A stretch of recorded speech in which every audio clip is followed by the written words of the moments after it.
बिस्मिल्लाहिर्रहमानिर्रहीम। अस्सलाम वालेकुम नाज़रीन, आप यूट्यूब चैनल देख रहे हैं। मैं इमरान खान हूँ। मुज़ाकरात के मामले में नून लीग और पीपल्स पार्टी का मौक़िफ़ अलग अलग होता चला जा रहा है। फजलुर रहमान साहब ने बड़ा सख्त मौक़िफ़ इख्तियार किया है। उसकी वजह मैंने आपको पहले बताई है। PMLN के मौक़िफ़ की वजह जो है वो आप सब जानते हैं कि पंजाब के अंदर इस वक्त इलेक्शन जीतना बहुत मुश्किल है। PMLN ने अभी तक अपने टिकट तक जारी नहीं किए और टिकट्स जो हैं वो जमा भी नहीं करवाए। यूसुफ रज़ा गिलानी के बेटे जो हैं वो ताने दे रहे थे पाकिस्तान तहरीक-ए-इंसाफ़ को कि तहरीक-ए-इंसाफ़ ने टिकट जमा नहीं करवाए, लेकिन उन्होंने 297 सीटों के ऊपर तमाम जो पंजाब की नशस्तें हैं उनके ऊपर अपने उम्मीदवार फ़ाइनल कर लिए। सिर्फ 3-4 जगहों के ऊपर कोई पेंडिंग लिखा हुआ था, उन जगहों पे फ़ैसला होना बाकी है। बाकी तमाम जगहों पर अपने उम्मीदवार फ़ाइनल करके और उनके टिकट जारी कर दिए गए हैं पाकिस्तान तहरीक-ए-इंसाफ़ की जानिब से। जबकि दूसरी जानिब जो है वो PMLN ने अभी तक जारी नहीं किए। पीपल्स पार्टी के पास भी उम्मीदवार पूरे नहीं हैं। तो पंजाब में बड़ी गैर मामूली सूरत हाल है जिसका सामना है। फजलुर रहमान साहब का मसला ये है कि उन्हें पता है कि खैबर पख्तूनख्वा में और पंजाब में इक़्तिदार नहीं मिलेगा। जिस वक्त वफाकी हुकूमत चली जाएगी तो खैबर पख्तूनख्वा के गवर्नर का ओहदा भी उनकी फैमिली से चला जाएगा और वफाकी वज़रा के ओहदों पर बैठे हुए उनके 4 बंदे फारिग हो जाएंगे और 1 दर्जन के करीब जो उनके करीबी लोग मुख्तलिफ जगहों पे एडजस्ट किए गए हैं वो सारे के सारे फारिग हो जाएंगे। तो फजलुर रहमान साहब इसको ड्रैग करना चाहते हैं और इस उम्मीद से हैं कि शायद आने वाले दिनों में इमरान खान के लिए हालात मुश्किल हो जाएं और कुछ बेहतर हालात हो जाएं PMLN के लिए या PDM की जमातों के लिए, तो शायद दोबारा रास्ता निकल आए फजलुर रहमान साहब के लिए। इसलिए ये तकलीफ़ उन्हें इलेक्शन में जाने से रोक रही है। इलेक्शन में गैर मामूली सूरत हाल का सामना है PMLN को पंजाब में। PTI ने तो कभी पंजाब से उम्मीद ही नहीं की और बाकी जमातें भी पंजाब में कहीं वजूद नहीं रखती। तो PMLN का मुकाबला है पाकिस्तान तहरीक-ए-इंसाफ़ के साथ। PMLN को अपने टिकट भी प्रॉपर उम्मीदवार उनको नहीं मिल रहे जिनको वो टिकट दें। बहुत सारे लोग आज़ाद इलेक्शन लड़ना जो है वो ज़्यादा बेहतर समझ रहे हैं PMLN के प्लेटफॉर्म से लड़ने की निस्बत, क्योंकि जो महंगाई की सूरत हाल की गई है, जो इकॉनमी की सूरत हाल की गई है, जो लोगों के कारोबार तबाह किए गए हैं, जो लोगों के घर की मईशत को तबाह किया गया है, उसमें तो लोग PMLN को वोट देने से रहे। अब PMLN ने वापस थोड़ा सा ट्विस्ट करना शुरू किया है। ख्वाजा साद रफ़ीक का जो स्टेटमेंट था अदालत के अंदर वो बड़ा हौसला अफजा था कि जी हम मुज़ाकरात करना चाहते हैं, हम ही मुज़ाकरात करेंगे, हम किसी नतीजे पर पहुंचना चाहते हैं। काफ लीग का मौक़िफ़ भी वहाँ पे आया, जमात इस्लामी का भी आया, शेख रशीद ने अपना मौक़िफ़ दिया, पाकिस्तान पीपल्स पार्टी ने अपना मौक़िफ़ दिया, पाकिस्तान तहरीक-ए-इंसाफ़ ने अपना मौक़िफ़ दिया।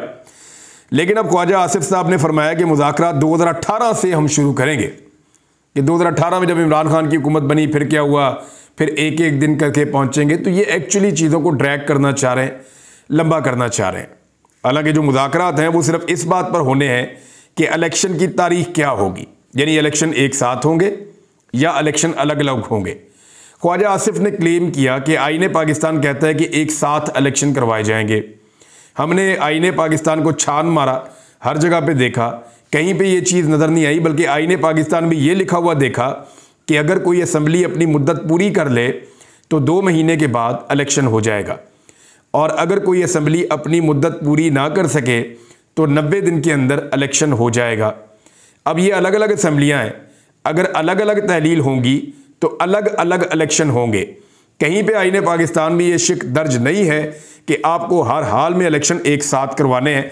बहरहाल ये चीज़ों को लंबा करना चाहते हैं। मुज़ाकरात बहरहाल सिर्फ 2 चीज़ों के ऊपर होने हैं कि पाकिस्तान में क्या इलेक्शन एक साथ करवाए जाएँ या अलग अलग करवाए जाएँ, और अगर एक साथ करवाए जाएँ तो किस तारीख को इलेक्शन करवाए जाएँ। नवाज शरीफ साहब का प्रॉब्लम बहुत सीधा सीधा है। मरीम नवाज साहिबा ने ट्वीट करके मुज़ाकरात की मुखालफत भी कर दी है कि बातचीत नहीं होनी चाहिए, और ये उन्होंने अपनी पार्टी को और अपने इत्तेहादियों को पैगाम दिया है कि हम इसको नहीं मानेंगे। वो वहाँ पे सऊदी अरब में मौजूद थी, रमज़ान मुबारक में इबादत के लिए गए हुए हैं, वहाँ से उन्होंने ये बयान जारी किया है। नवाज शरीफ साहब के साथ जो वादे किए गए हैं वो पूरे होते हुए इस तरह तो दिखाई नहीं दे रहे जितनी तेज़ी से वक्त गुजर रहा है। वक्त बहुत तेज़ी से गुजर रहा है और नवाज शरीफ साहब के लिए एक तो ये है कि इमरान खान साहब का पत्ता साफ करके दिया जाएगा। जो वादा मुबैना तौर पे नवाज शरीफ साहब से किया गया है, और ये जो वादा है इस वादे में इमरान खान साहब का क्लेम है कि नवाज शरीफ साहब को तहरीरी तौर पर लिख कर दिया गया है कि इमरान खान साहब का पत्ता साफ करके दिया जाएगा इलेक्शन से पहले, और साथ ही साथ नवाज शरीफ साहब की बगैर गिरफ्तारी पाकिस्तान में वापसी होगी और मियां नवाज शरीफ साहब के केसेस को ख़त्म किया जाएगा और मियां नवाज शरीफ साहब की नाअहली को भी ख़त्म किया जाएगा। ये चीज़ें एजेंडे का हिस्सा हैं, लेकिन ये सारी चीज़ें बहुत जल्दी जल्दी नहीं हो सकती, क्योंकि मेरे पास कोई डाटा है वो आपको बता देता है कि ये सब चाह क्या रहे हैं। देखिए, दोनों जो फ्री कैन हैं वो मैक्सिमस पोजीशन के ऊपर जाएंगे। मैक्सिमस पोजीशन का मतलब ये है कि मुज़ाकरात से पहले दोनों फ्री कैन ज़्यादा डिमांड्स रखेंगे, ताकि जब मुज़ाकरात की टेबल पे बैठें तो दोनों के पास छोड़ने के लिए कुछ ना कुछ हो। यानी एक जो है वो अगर इस जगह पे खड़ा है तो दूसरा भी अपने आप को यहाँ खड़ा करेगा, और दोनों नीचे आएंगे तो किसी जगह पे जाके दोनों का मिलाप हो जाएगा और कंसेंसस हो जाएगा। अगर तो ये होना है, अगर नीयतें हुई तो ये हो जाएगा। अब इसमें पाकिस्तान तहरीक-ए-इंसाफ कोशिश करेगी कि 14 मई के करीब लेकर आए वफाकी हुकूमत को, या जो इत्तेहादी हुकूमत है शहबाज शरीफ साहब की, उसको 14 मई के करीब लेकर आए इलेक्शन के लिए। जबकि शहबाज शरीफ साहब का और उनके इत्तेहादियों की कोशिश ये होगी कि पाकिस्तान तहरीक-ए-इंसाफ को 8 अक्टूबर के करीब लेकर जाए। यानी उनकी जो डेडलाइन है वो 8 अक्टूबर को पूरे मुल्क में इलेक्शन करवाना चाह रहे हैं, और पाकिस्तान तहरीक-ए-इंसाफ जो है वो 14 मई वाली तारीख के ऊपर रुकेगी। तो ये दोनों जब आपस में नेगोशिएशंस करेंगे, यानी 14 मई जो है वो साल का 134वां दिन होता है, जो साल शुरू होता है उसका 134वां दिन 14 मई होता है, और जो 8 अक्टूबर है वो साल का 281वां दिन होता है, 281वां दिन होता है। और इन दोनों के बीच में जो दिन आता है, जो इन दोनों के सेंटर में एक दिन आता है कि ना तेरी ना मेरी, अगर इस तरह भी बात हो जाए तो वो 26 जुलाई का दिन होता है। 26 जुलाई जो है वो एक ऐसा दिन है, और ये बुध वाला दिन है। 26 जुलाई दोनों का सेंट्रल पॉइंट है, तो बहुत मुमकिन है कि जुलाई के आखिरी हफ्ते में इलेक्शन हो जाए, क्योंकि 23 जुलाई को भी संडे है, 30 जुलाई को भी संडे है, 6 अगस्त को भी एतवार है, और 13 अगस्त को भी एतवार है। ये वो तारीखें हो सकती हैं जिनके अंदर इंतखाब करवाया जा सकता है, अगर बिल्कुल सेंटर में या मिड पॉइंट के ऊपर दोनों पॉलिटिकल पार्टीज, या आप ये कह देंगे दोनों ग्रुप्स अगर बिल्कुल सेंटर में आ जाएं तो। क्योंकि जो chief justice of Pakistan justice Umar Ata Bandial साहब हैं, इनकी डेट ऑफ बर्थ है 16 सितंबर, और अभी इनकी उम्र 64 साल है। ये इनका आखिरी साल गुजर रहा है बतौर चीफ जस्टिस ऑफ पाकिस्तान, और सितंबर के दरमियान में आकर रिटायर हो जाएंगे उमर अता बंदयाल साहब। तो इनकी रिटायरमेंट से पहले पहले पाकिस्तान में इंतखाबात होने चाहिए, क्योंकि पाकिस्तान तहरीक-ए-इंसाफ को इस बात का शुबा है कि जस्टिस काजी फ़ायद ईसा साहब चीफ जस्टिस बनने के बाद वो एक मुखालफाना नज़रिया रखते हैं पाकिस्तान तहरीक-ए-इंसाफ के ख़िलाफ़, और वो शायद नहीं चाहेंगे कि तहरीक-ए-इंसाफ की हुकूमत बने। तो तहरीक-ए-इंसाफ को इस बात का शुबा है कि तहरीक-ए-इंसाफ की मकबूलियत को देखते हुए आने वाले चीफ जस्टिस शायद सहूलतकारी फराम करें या मदद फराम करें PDM के लोगों को, और उसके बाद इंतखाबात जो है वो तब तक तातुल का शिकार होते चले जाएं जब तक कि इमरान खान या पाकिस्तान तहरीक-ए-इंसाफ के आगे बंद नहीं बांध दिया जाता। लिहाजा वो ये चाहेंगे कि जो इस वक्त अदलिया मौजूद है, जिसने इमरान खान की भी हुकूमत को ख़त्म किया था, और पाकिस्तान तहरीक-ए-इंसाफ को भी उनसे बहुत ज़्यादा शिकायतें हैं, इसी हुकूमत के साथ, इसी अदलिया के साथ, और एक मरतबा फिर इलेक्शन करवाया जाए और न्यूट्रल तरीके से कोशिश की जाए कि इलेक्शन जीतकर वो इक़्तिदार में आ जाएं। अब वो कौन सी चीज़ें हैं जो इस वक्त PDM चाहेगी या उनके सहूलतकार चाहेंगे कि इमरान खान साहब कमिट करें PDM के साथ या अदालत के बीच में या कहीं पे भी जहां वो चाहें। मैं आपको उनके फेयर्स बता देता हूं, उनके खौफ बता देता हूं, किन चीज़ों का सहूलतकारों को और इस्टेब्लिशमेंट को और PDM को किन चीज़ों का खौफ है। नंबर 1 जो NRO2 है, जो हासिल किया गया बड़ी मुश्किल से, सबके गलों से फंदे निकाले गए। जो लूट मार का पैसा था, गालिबन 1100 अरब, ये लूट मार का पैसा था, पाकिस्तानी अवाम का पैसा था, जिसको खा गए खाने वाले। इसमें NRO2 जो है उसको इमरान खान साहब वापस रिवर्स कर देंगे, यानी NRO2 मुकम्मल तौर पे ख़त्म हो जाएगा। इस बात का शदीद खदशा है। केसेस दोबारा खुल जाएंगे, दोबारा रिकवरियां और गिरफ्तारियां हो सकती हैं, लेकिन ये केसेस बहुत पुराने हैं और इन्होंने एक दूसरे के खिलाफ खुद बनाए थे, इमरान खान साहब ने नहीं बनाए। तीसरा जो इन्हें लगता है कि नैब के कवानीन जो हैं वो दोबारा नाफिज हो जाएंगे, यानी पाकिस्तान तहरीक इंसाफ की हुकूमत आएगी तो वो नैब के अंदर जो तरामीम की गई हैं, नैब के कवानीन के अंदर, वो तरामीम वापस कर देंगे और नैब दोबारा एक ताकतवर इदारा बन जाएगा। चौथा, उन्हें लगता है कि इमरान खान साहब के पास कानून को सख्ती से नाफिज करने का अब जवाब होगा, जो उनके साथियों के साथ हो रहा है, जो आजम सवाती के साथ हुआ, जो शहबाज गिल के साथ हुआ, जो फवाद चौधरी के साथ हुआ, जो अदरम शवानी के साथ हुआ, जो अली अमीन गंडापुर के साथ हुआ, जो उनके कुछ 3500 के करीब बंदे, हज़ारों लोग उनके गिरफ्तार हो गए हैं, उनके साथ जिस किस्म का तशद्दुद किया जा रहा है, जिस तरीके से लोगों को नंगा किया जाता है, जिस तरीके से सोशल मीडिया एक्टिविस्ट को हरासा किया जाता है, तो इमरान खान साहब के पास खुला जवाब होगा कि भाई यही तरीका होता है कानून का निपटने के लिए। अब डर इस बात का है कि जो चीज़ें इमरान खान साहब बताओ डेमोक्रेट समझते थे कि ये नहीं करनी चाहिए, वो सारी चीज़ें करने के बाद उनको भी जवाब फराहम कर दिया है कि वो अगर मुस्तकबिल में चाहें तो कानून का निफाज सख्ती के साथ कर सकते हैं। पांचवी चीज़ ये है कि जिन अफसरान और पुलिस वालों ने ख़ास तौर पे गैर कानूनी हथकंडों में हिस्सा डाला है, उनके खिलाफ कार्रवाइयाँ होंगी। अब इन लोगों में से अक्सर ने एस्टेब्लिशमेंट के कहने के ऊपर गंद घोला है और एस्टेब्लिशमेंट के जूते पॉलिश करते करते इन्होंने गलत काम किए हैं। अब मामला यह है कि एस्टेब्लिशमेंट अपने प्यारों को नुकसान होने नहीं देती। इस दफ़ा तो एस्टेब्लिशमेंट खुद भी खतरे में है, अवाम उनसे नाराज़ है। तो इस सूरत हाल में ये ब्यूरोक्रेट जो हैं, इनके बारे में भी खदशा है कि इमरान खान साहब से इनको नुकसान पहुंचेगा।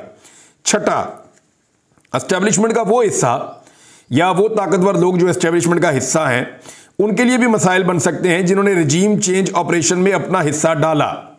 सातवां, वो ताकतवर लोग, और वो चंद लोग हैं ताकतवर लोग जिनका तस्करा अली अमीन गंडापुर भी कर रहे थे गिरफ्तारी के दौरान कल वाली वीडियो के अंदर, और जो चंद ताकतवर लोगों ने अपने इख्तियारात का गलत इस्तेमाल किया है, तशद्दुद का रास्ता अपनाया है, फस्तायत का रास्ता अपनाया है और लिमिट क्रॉस की है, वो प्रॉब्लम में आ सकते हैं। जनरल रिटायर बाजुआ, आठवां मसला यह है कि जनरल रिटायर बाजुआ और चंद किरदारों का मुहासबा हो सकता है जिन्होंने इमरान खान के बकौल अपने हलफ की खिलाफ वर्जी की है, और इस बारे में इमरान खान साहब ने लिखकर शिकायत भी भिजवाई थी।